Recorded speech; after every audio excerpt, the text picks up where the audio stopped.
les définitions sont nombreuses. Je cite celle de l'imam Al-Ghazali, celle de l'imam Al-Junaidi, du pôle Cheikh Ahmed Tijani. Selon Cheikh Abdel Qadir, il faut réunir la générosité d'Abraham, l'ami de Dieu, la satisfaction de Ishaq, la longanimité de Job, Ayoub, les signes de Zacharie, c'est-à-dire Zacharia, la solitude de Jean, Yahya, l'habit de laine de Moïse, l'existence errante de Jésus-Christ et la pauvreté du prophète Mohammed. Voici la définition donnée par Cheikh Ahmadou Bamba dans son itinéraire des paradis. Il dit: le vrai soufi est un savant mettant réellement sa science en pratique, sans transgression d'aucune sorte. Il devient ainsi pur de tout défaut, le cœur plein de pensées justes, détaché du grand monde pour se consacrer au service et amour de Dieu, considérant sur le même pied d'égalité le louis d'or et la motte de terre, semblable à la face de la terre, sur qui on jette toute impureté, faisant l'objet de plus durs traitements, mais qui ne donne jamais que du bien. Comparable au nuage qui déverse par tous ses ondes, sans discrimination, le scélérat aussi bien que l'homme de bien la foule aux pieds, mais elle reste immobile et impassible. Celui qui atteint ce stade est un soufi. Celui qui n'en est pas là et qui se dit soufi n'est qu'un imposteur. Le soufisme de Cheikh Ahmadou Bamba. Héros parmi les mystiques, le Cheikh a mené un des plus durs combats à la mesure de sa dimension gigantesque. Des efforts douloureux et prodigieux, presque surhumains, ont jalonné son itinéraire spirituel, exalté par une longue suite de succès contre toutes sortes de terreurs, toutes sortes de périls éminents. Sans peur ni faiblesse, le Cheikh affrontait les obstacles et en venait chaque fois à bout. Enfin, il trouva sa voie grâce à la bonté de Dieu et à la bénédiction de son prophète. Salut et paix sur lui. Désormais, il a brûlé les étapes et atteint promptement le but suprême des soufis, laissant sur le chemin des mystiques de génie qui se sont cependant mis en route depuis très longtemps. Il dit: par un raccourcissement de la route, j'ai dépassé d'éminents soufis qui ont, depuis longtemps, qui ont été honorés de l'agrément de Dieu. Le Cheikh a fait cette déclaration dans plusieurs passages de ses poèmes. Regardez le poème. Commencez par: j'ai pleuré jadis. Bakaytu qablu ala sadat al-amwati. Il y a là un énorme privilège de la part de Dieu pour le Cheikh qui a parcouru son chemin avec cette grande diligence, tout en menant une vie spirituelle intense. Un jour, au cours d'un sermon où était présent un érudit mort, un talibé en extase s'écrie: certes, tu n'es que Dieu. Cette déclaration scandalise le mort et le marabout s'en aperçoit. Il demande un récipient et ordonne qu'il soit rempli d'eau et qu'un pain de sucre y soit jeté. Cela fait, la prédication continue. Au bout d'un moment, le sucre est dissous dans l'eau. Essayez, dit le Cheikh, de séparer l'eau et le sucre. Personne, dit l'Assemblée, n'en est capable. L'eau est devenue du sucre et le sucre de l'eau. Je suis, déclare le marabout, devenu un Dieu comme ce que ce sucre est devenu dans l'eau.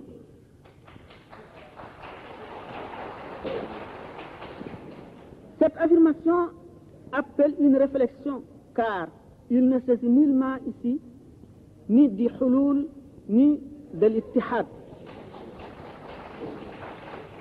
Il s'agit plutôt de ce qu'on appelle al-fana, ou mieux, ici pour le cheikh, al-baqa, qui convient mieux au maqam de ce cheikh, qui s'est carré depuis longtemps dans les fauteuils du tamkin.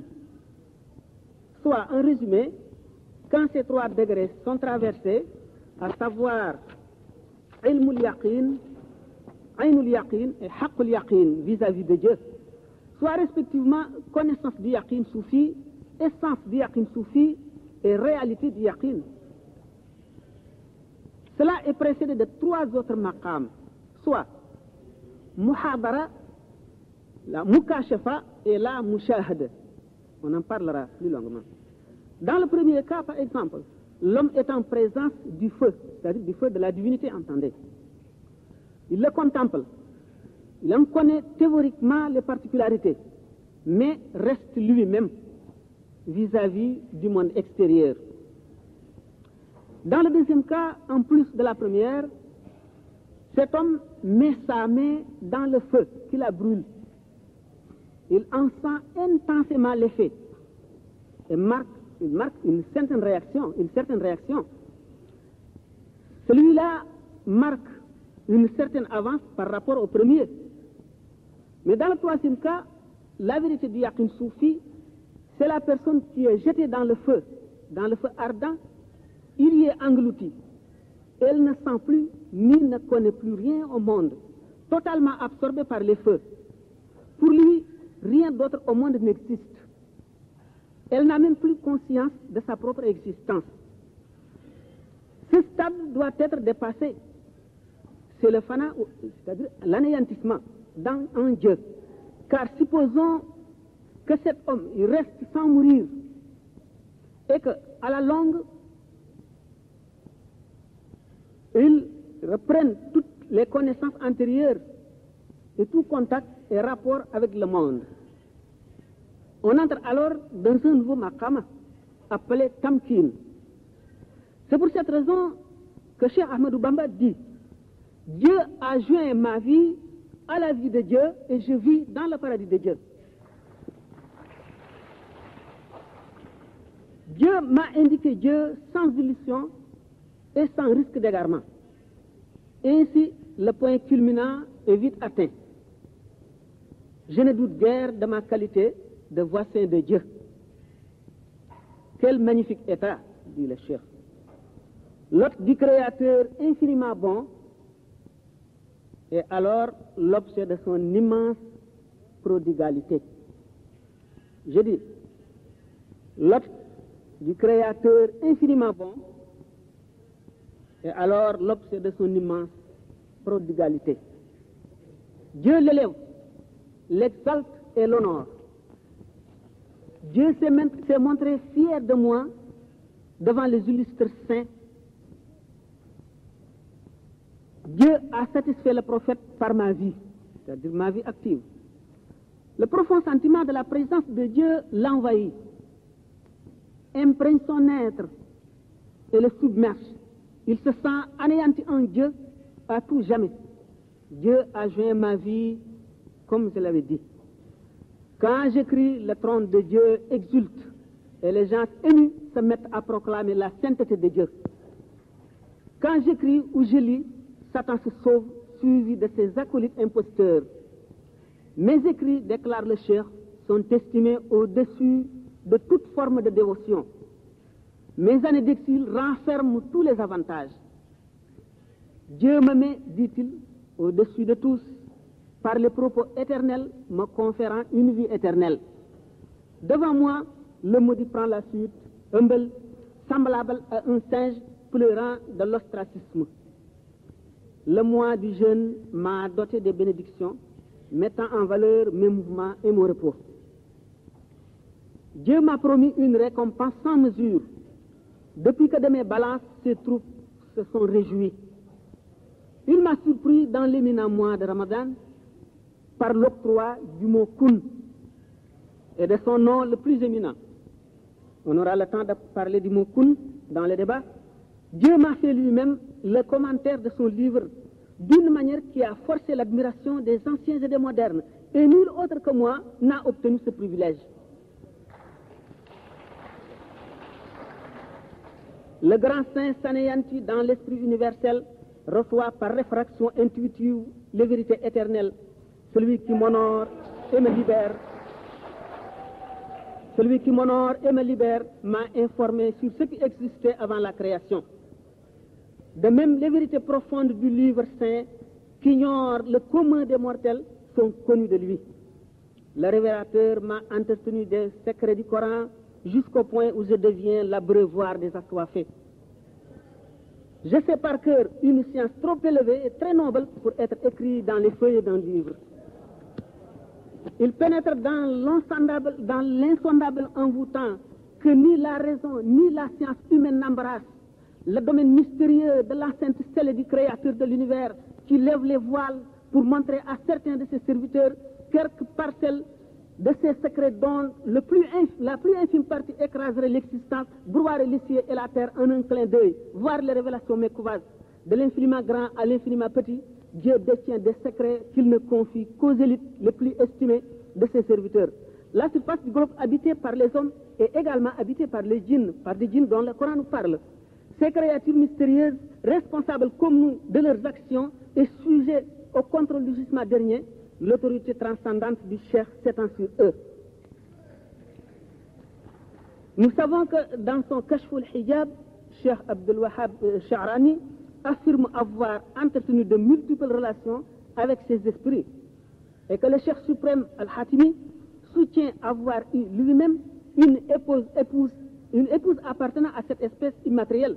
Mais notre Cheikh, lui, nous dit qu'à son époque, tous les croyants de cette espèce sont ses disciples. Il nous affirme qu'outre sa qualité de grand saint, d'éminent soufi, il figure parmi les merveilleux signes de Dieu, le maître des mondes. Il nous entretient de ses relations avec les anges, créatures supérieures qui le préfèrent à toute autre personne. Le Créateur, a dit le Cheikh, a mis la destinée des êtres humains à ma disposition. Dieu honore volontiers toutes les requêtes que je lui présente.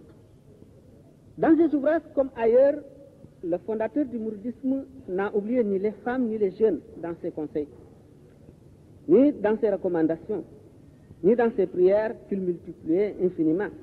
Il s'est montré tout près du peuple, qu'il comprenait parfaitement, qu'il comblait dans sa haute bienveillance. Ses directives, plus pratiques que spéculatives, sont sans lacune, se souciant à la fois du temporel et du spirituel à leur intention. Théoriquement, il est évident que les principes du vrai soufisme sont devenus presque des lieux communs, où l'on ne saurait plus faire réellement preuve de rénovation. Déjà au 5e siècle de l'Hégire, Ghazali nous disait qu'il était persuadé que si l'on additionnait la raison de tous les êtres doués de raison, la sagesse de tous les sages et la science des savants informés des secrets de la loi, ceci dans le but de modifier quoi que ce soit dans leur conduite et leur caractère, pour le remplacer par autre chose de mieux, il serait impossible, car tous leurs mouvements, dans leur apparence et dans leur forêt intérieure, sont guidés par la lumière de la prophétie. Or, il n'y a pas au-delà de cette lumière aucune possibilité pour s'éclairer sur la terre. Mais l'originalité du Cheikh, plus forte qu'on ne le devine, se manifeste avec éclat dans son expérience personnelle, dans sa méthode d'éducation, dans ses possibilités de manifester la toute-puissance de Dieu et de sa grâce envers lui, lorsqu'il exprime les dons précieux dont il est bénéficiaire. Le grand Cheikh, pour ainsi dire, a deux aspects fondamentaux, ésotérique et exotérique, ou mieux, deux voies publiques et privées. Au sein du mysticisme même, cette dualité existe. Dans son œuvre juridique et même mystique, lorsqu'il écrit pour le public, c'est selon cette voie établie depuis Malik et Junaïd. Mais c'est en le serrant de plus près, par-delà son éducation, dans ses procédés de tarqiya, que nous nous rendons compte des miracles opérés. Là, ceux qui n'ont fait que le lire dans ses ouvrages écrits perdent le chemin et s'égarent.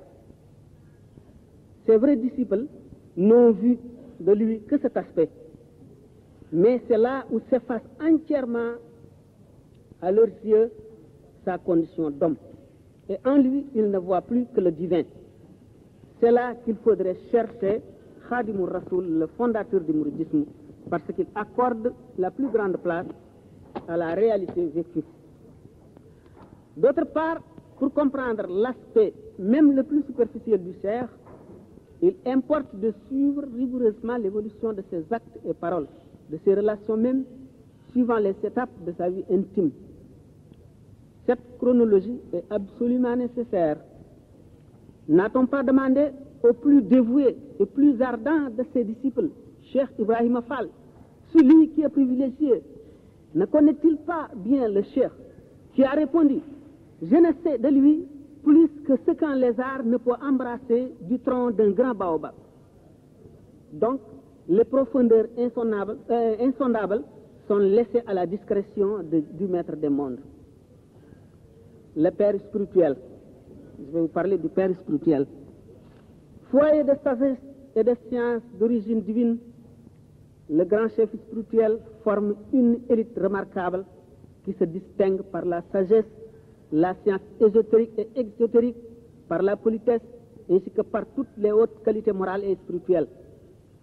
Tel Amadou Lamine Diop Dagana, Amadou Lamine Gaye Djemoy, Cheikh Hassan Ndiaye, Cheikh Hamsatou Diakhaté, Cheikh Abdourahmane Lo, pour ne citer que cela. Le Cheikh détient dans ce domaine un secret infaillible. Ses méthodes se diversifient infiniment, suivant les cas et les personnages à éduquer. Et quoi? Sa simple présence, sa simple vision produit sur le postulant un effet bénéfique. Ghazali nous parle d'un homme sur qui un simple regard jeté constitue pour celui qui le regarde une œuvre pie. Hormis l'exemple vivant que le Cheikh offre, sa présence inspire à l'observateur la crainte de Dieu, le détachement des choses ici-bas, l'amour de Dieu et de l'autre monde. Acte, parole, regard, bref, tous ces mouvements, tous ces gestes offrent des sources d'édification. Ces paroles allaient directement dans le cœur, voire plus haut.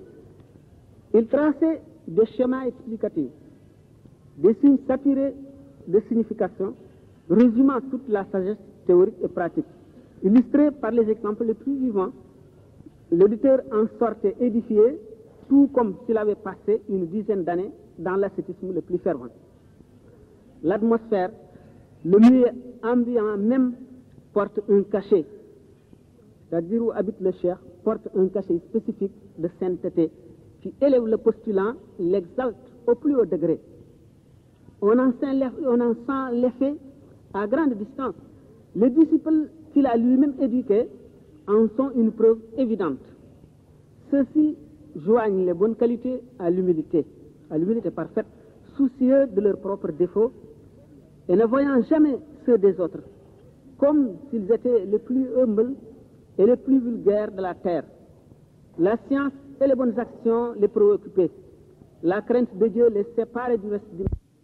L'existence d'une si courte durée ne se prétend à la jouissance ni à la recherche de la gloire, qu'elle perte à leurs yeux que d'ineptie. Il avait ouvert leurs yeux sur la nécessité de la garde des sens, sur le regret du temps déjà perdu, sur l'incertitude de l'avenir qui n'appartient qu'à Dieu. Voilà de quoi s'occuper, de quoi veiller, s'activer nuit et jour. Il méditait beaucoup, parlait peu et ne riait presque pas. Il leur a enseigné la résolution, car soudain, au milieu d'une conversation, il coupait court la parole et levait la séance.